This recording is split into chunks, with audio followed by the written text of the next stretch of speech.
I'm no longer available for any official talk. Let's just go to war. I will be happy to hang you. If I have the preference, I'll hang all of you. You're putting us down.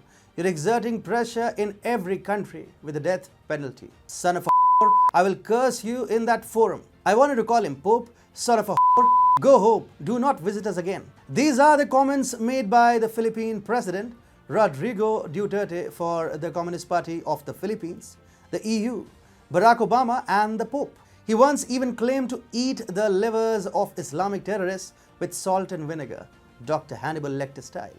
Rodrigo Duterte became the president of the Philippines in 2016. He attracted intense controversy for a bloody drug war and a string of controversial remarks deemed offensive or sexist by many observers. He is the controversial strongman of the Las Islas Filipinas, but he is not a strongman anymore.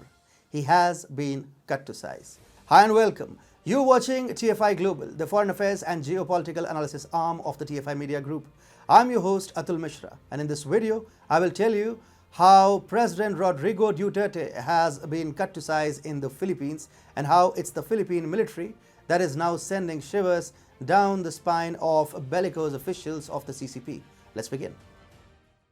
2021 is an unusually busy year for the Philippine military and defense establishment. The country has grown more confrontational than ever over the past few months, causing a nervous breakdown in Beijing. A rattled China on Tuesday brazenly attacked two Manila supply boats on their way to a Philippine-controlled atoll in the South China Sea.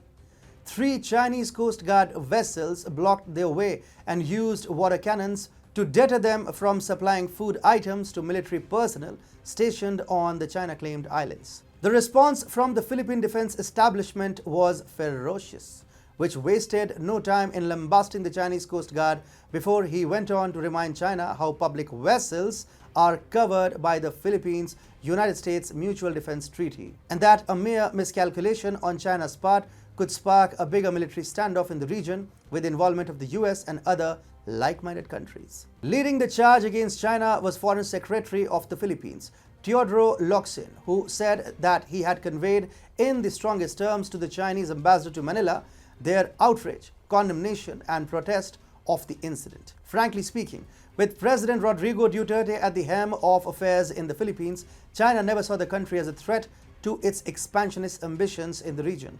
But the Philippine military is a tough nut to crack, which has time and again shown willingness to stand up against Chinese belligerents. For instance, a group of Philippine military and defense officials visited South Korea earlier this month to inspect rocket systems and an anti-submarine warship, which is presently used by the South Korean armed forces.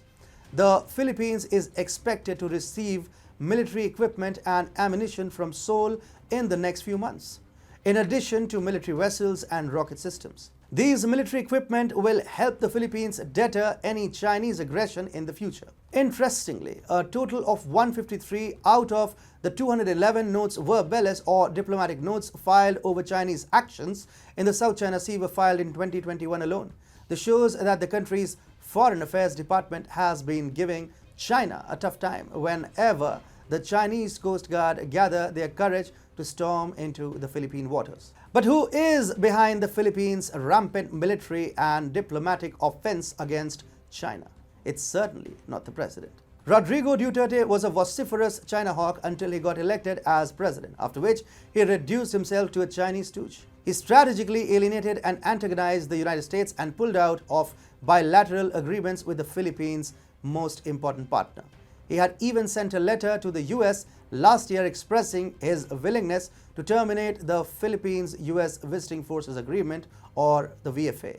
But it was only in July this year when Rodrigo was forced to retract his statement under pressure from the military establishment. Only recently, Duterte, while appearing to take on China, had exclaimed, "You can kill me, but here I stay. This is where our friendship will end." Most recently, however, Duterte has issued a gag order which bars members of his cabinet from talking about the South China Sea in public. This was after many of Duterte's ministers took an explicitly anti-China line. Needless to say, it has been proven beyond all reasonable doubt that the Philippines president can only issue anti-China statements. But when it comes to walking the tough talk, he squirms out. But Rodrigo Duterte's tenure as the country's president is coming to an end within a year, and that's what has given the Philippine defense establishment a fortune moment to bounce back. If the electoral trend in the East Asian region is any indication, the Philippines is all set to get a China hawk as its new president next May, and that would help the Philippine military to ramp up fortifications of the country's maritime boundaries. And the Philippine military knows how to deal with the Chinese menace at their doorstep. In October last year, the Philippine Navy decided to send over 200 militiamen to the West Philippine Sea to execute patrols and protect fishermen who have long been harassed by encroaching Chinese forces. Here too, the initiative was taken by the Philippine Navy and not the president. If today the Philippines is standing as a free nation, it is courtesy of the country's military and defense establishment.